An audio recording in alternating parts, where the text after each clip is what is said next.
ये हमारे गांव सूरवास में इतनी भारी बरसात से ये कुआं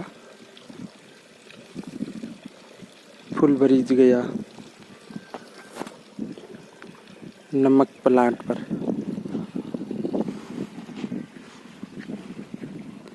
यहाँ पर ये खंबा और तार नीचे गिर गया।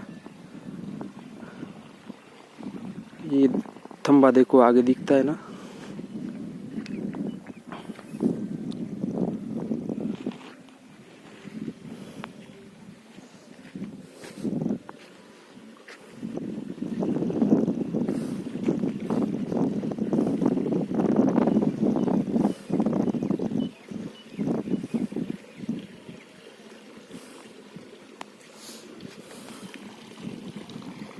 ये पानी चल रहा है, यहाँ पर चल रहा है, यहाँ पर चल रहा है थोड़ा थोड़ा।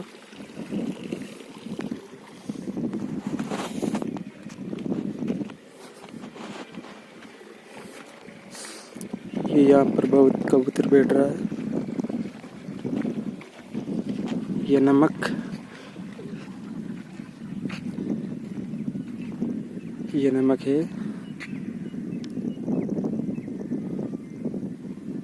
ये बारिश से थोड़ा ब्लैक कलर का हो गया, गंदा हो गया। यहाँ पर आगे एक और ढेर है।